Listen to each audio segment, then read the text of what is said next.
kebon. Bagian 17. Kejutan pagi. Usai sarapan, aku sudah bersiap untuk mengantarkan Nijam ke sekolah dan berangkat ke restoran. Lam, panggil Mas Restu menghentikan langkahku.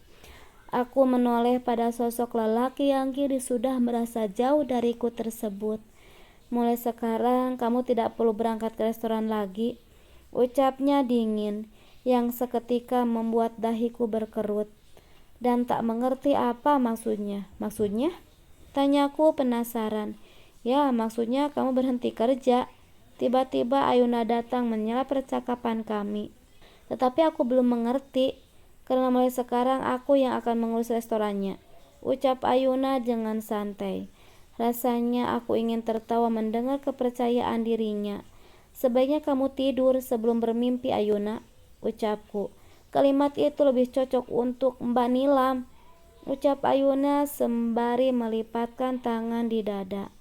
Restoran itu aku yang susah payah mengelolanya hingga bisa berkembang seperti saat ini.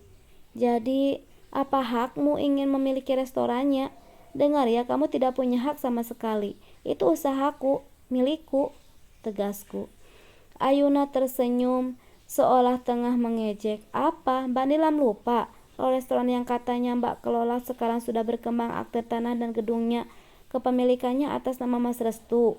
Sinis Ayuna bertanya. Lalu kenapa kalau itu atas nama Mas Restu? Tantangku. Ayuna kembali tersenyum mengejek. Tentu saja aku juga punya hak di sana. Karena harta suami harta istri. Ingat ya Mbak. Mbak Nilam itu sudah ditalak sama Mas Restu, ucap Ayuna dengan sombong. Aku sudah minta izin sama Mas Restu untuk mengelola restorannya. Dan dia setuju. Jadi aku pikir Mbak gak ada hak buat ngelarang aku. Kalau Mbak gak percaya tanya saja sama Mas Restu, lanjut Ayuna. Aku menoleh pada Mas Restu yang nampak terdiam. Sepertinya apa yang dikatakan Ayuna benar.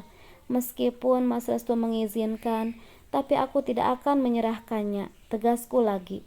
Enak saja, aku yang sudah susah payah mengembangkan usahanya, dia mau tinggal enaknya. Aku lupa pelakor. Sepertinya tentu saja memanisnya saja. Sudah merebut Mas Restu, sekarang dia ingin memiliki usaha yang kumiliki. Tentu saja ini tidak bisa dibiarkan. Tak ingin lebih lama berdebat, aku pun memilih untuk meninggalkan mereka. Mas, kok diam aja? Lakukan sesuatu. Kalau tidak aku akan pergi dari rumah, ancam Ayuna ke Mas Restu yang tertangkap indera pendengaranku. Dasar perempuan yang bisanya cuma mengancam. Lagian Mas Restu mau-maunya, apa istimewanya sih perempuan itu? Cantik doang? Jangan dong. Iya, nanti kamu sabar ya, bujuk Mas Restu yang membuatku muak. Tak ingin mendengar drama menyebalkan ini lebih lama, aku pun gegas melangkah menemui Nizam yang sudah menunggu di dekat mobil. Aku tengah duduk di ruangan kerjaku.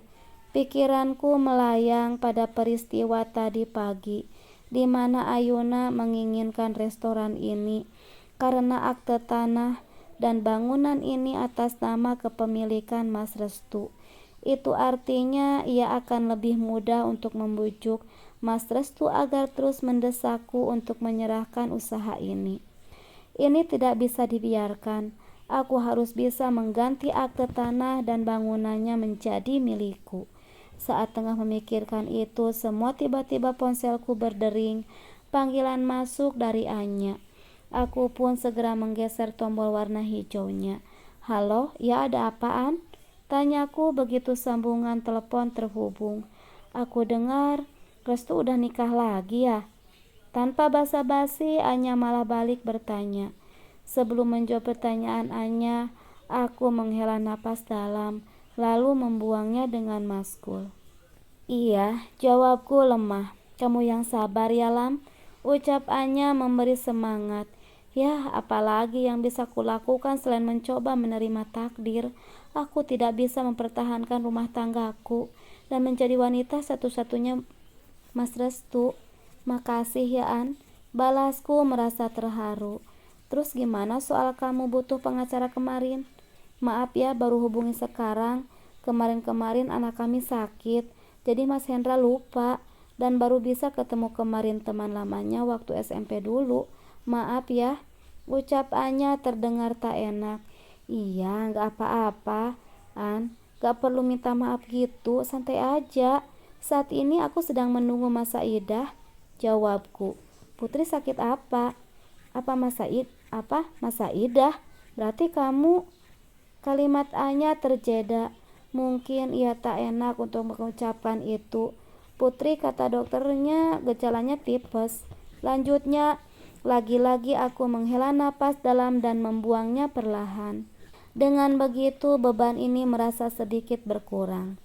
Iya, Mas Restu sudah menalakku dengan talak 1. Sekarang aku masih tinggal di rumahnya sampai Masa Idah selesai. Terus gimana keadaan Putri sekarang? Ya ampun Lam, kamu yang sabar ya. Lagi-lagi Anya menyemangatiku. Putri udah agak mendingan. Syukur alhamdulillah kalau gitu. Makasih ya An.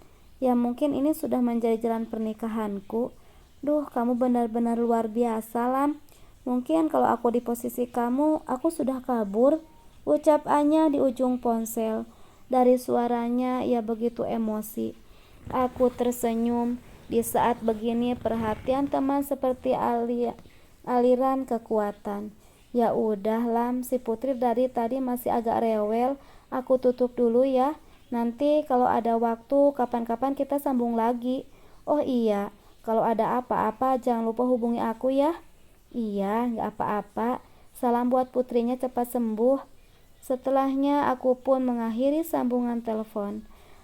Lebih baik aku ke rumah Anya sajalah, jenguk Putri. Teman macam apa aku ini? Anak teman sakit, aku malah gak tahu dan sibuk memikirkan masalah dan diriku sendiri. Akhirnya aku pun keluar dan menuju parkiran. Sebelum ke rumah Anya, aku sempatkan untuk membeli oleh-oleh untuk Putri. Semoga saja dia suka dan cepat sembuh. Nilam, ucap Anya kaget sekaligus senang melihat aku datang. Ayo masuk. Aku tersenyum. Oh iya, ini ada oleh-oleh buat Putri. Aku menyerahkan sebuah paper bag ke Anya. Ya ampun, gak usah repot-repot, ucap Anya sembari menerima paper bagnya. Gak repot kali, balasku sembari tersenyum. Kami pun menuju kamar Putri. Halo, Putri gimana keadaannya? Tanyaku saat melihat bocah berusia 5 tahun setengah tersebut. Udah mendingan Tan, balasnya tersenyum. Mana Nizamnya Tan?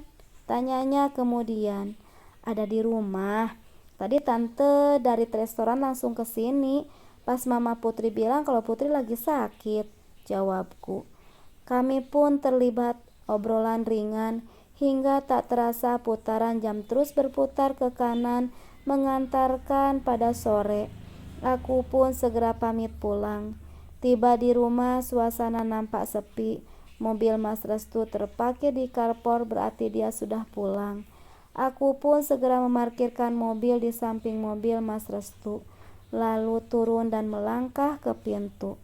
Tak ada suara bising seperti biasanya saat aku pulang, apalagi kalau bukan suara anak-anak bermain dengan Mas Restu.